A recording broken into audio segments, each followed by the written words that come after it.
Somebody at your work gets a promotion, and you've got more tenure than they do. That first reaction, that hot, specific little flash of "that's not fair." You know the one.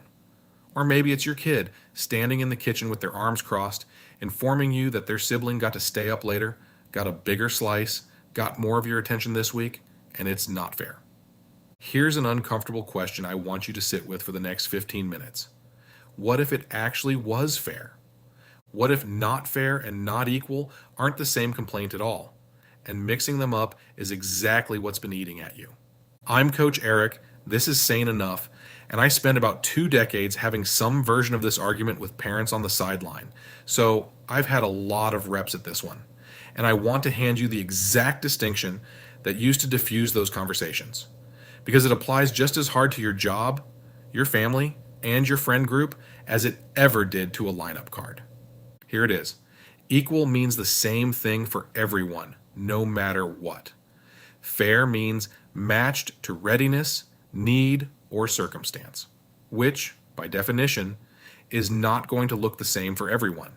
And here's the paradox, the part that makes this genuinely hard. Treating everyone equally can feel like a slap in the face to the person who put in more work or is more ready right now. And treating people according to what they actually need in the moment can feel like a betrayal to the person who was expecting sameness. Both reactions are real. Neither person is wrong to feel something. The two ideas are just fundamentally not the same tool.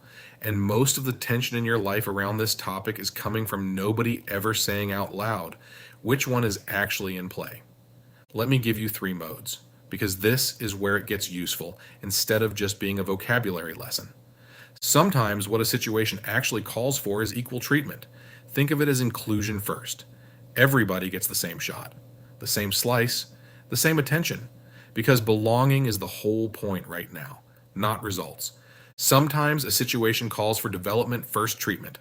More resources, more attention, more reps go to whoever needs them most to grow, because you're playing a long game not measuring this week. And sometimes a situation genuinely calls for merit first treatment. The person who's most ready right now gets the biggest opportunity because the stakes in this exact moment demand it. All 3 of these are legitimate. None of them is the correct one that should always win. The failure isn't picking the wrong mode. The failure is picking one silently and letting everybody else guess.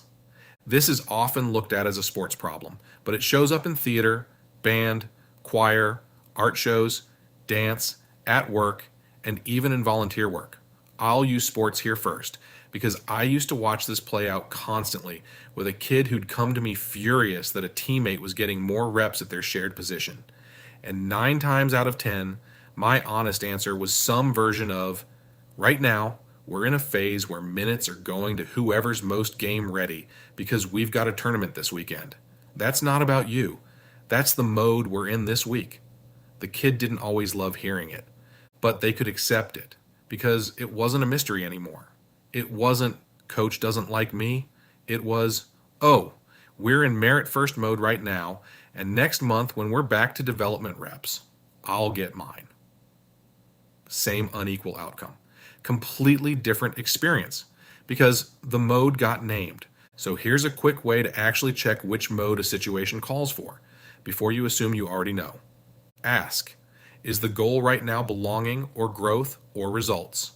If it's a one-off low-stakes moment, a family dinner, a casual group hangout, adult kickball, belonging usually wins and equal is the right call.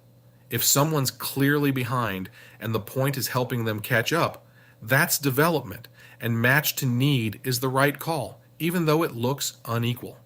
And if the stakes are immediate and real, a client that can't afford a mistake, a deadline that can't slip, that's merit. And the most ready person should get it, even though it looks unequal in a different direction. None of these is permanent. The same relationship, the same team, the same family can move through all 3 phases in a single month. The mismatch only becomes a problem when the mode changes and nobody updates the explanation to match it. Let's make this real.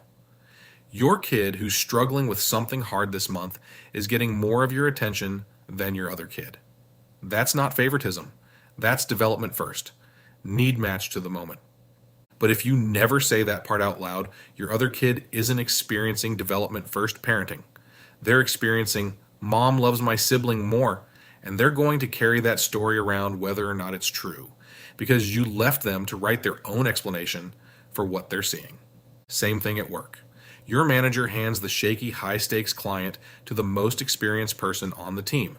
That's merit first, and it's the right call under real pressure. Your manager also hands the newer person a stretch project with a safety net underneath it. That's development first, an investment in where that person's headed. Both of those are fair. Side by side with zero explanation, they just look like favoritism and randomness. The decisions were sound. The silence around them is what turned sound decisions into a resentment factory. And equal has its place too. Don't hear me saying equal is the lesser option. Splitting a dinner bill evenly among friends, even though somebody ordered the steak and somebody had a salad and water, is often the right call, because the point of that dinner is ease and connection, not an itemized accounting of who owes what. Equal, in that moment, is the fair choice. The problem only shows up when equal gets applied automatically, out of habit, in a situation that actually needed to be matched to something. Effort, need, readiness, and nobody stopped to check which one the moment actually called for. Here's the part that actually costs people the most, and it's not the unequal outcome itself. It's the silence around it. Humans are relentless pattern finders. If you don't explain why something's happening, we don't sit in confused neutrality waiting for more information. We fill the gap immediately, and we almost always fill it with the worst available story. Not, there's probably a reasonable explanation I don't have yet. It's, they like her better. It's, nobody notices what I do. It's, I'm being overlooked. That story then runs in the background of the relationship, unspoken, for months, sometimes years, quietly corroding trust. And the wild part is, the actual decision might have been completely reasonable. It just never got explained, so nobody got the chance to accept it. So here's your tool. And it's stupidly simple, which is exactly why it works. When you're on the confused end of this, when something looks unequal and you don't know why, don't accuse, ask. Something like, help me understand the thinking here, so I know what to expect going forward. That's it. Not a complaint dressed up as a question. An actual honest request for the missing information. Most people, when asked that directly and calmly, will tell you the real reasoning.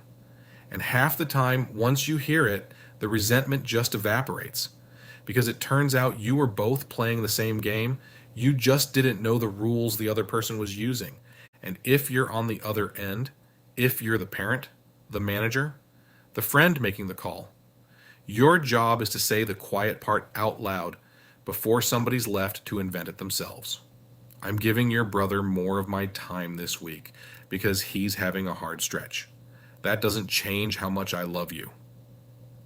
I gave this account to Sam because the stakes are too high to learn on right now, and I'm setting you up for the next one. One sentence. That's the whole fix. One sentence of naming your mode turns a silent, corrosive mismatch into a decision people can actually live with, even when they don't love it. One more thing before we close, because I don't want you walking away thinking this is purely a wait for the explanation exercise. Sometimes you ask the question, help me understand the thinking here. And the honest answer really is favoritism or bias or somebody just not paying attention to what's fair at all. Naming the mode isn't a magic trick that makes every unequal decision okay. It's a filter. It separates the situations that are actually reasonable but poorly explained from the ones that are genuinely a problem you need to address head on. You can't sort those two things apart until you ask. That's the whole point of asking before everyone gets treatment that's actually matched to their situation. And it only works. It only feels fair instead of random when somebody's willing to say which mode they're operating in instead of leaving everyone else to guess. You don't need to always pick equal. You don't need to always pick merit. You need to stop picking silently. That's it for today. Next time something looks unequal and your gut says, that's not fair, pause before you decide that's true. Ask what the actual thinking was first. And if you're the one making the call, don't make people guess. Say the mode out loud. If this one's got you thinking about a specific person or a specific decision, you know exactly who to send it to. And if you want the fuller version, the whole framework, laid out for teams and families both, it's in the book, Peak Mental Performance for Athletes. I'm Coach Eric. This has been Sane Enough. Go name your mode out loud. I'll see you next time. Crazy thing about nerves, they only show up when it actually matters to you.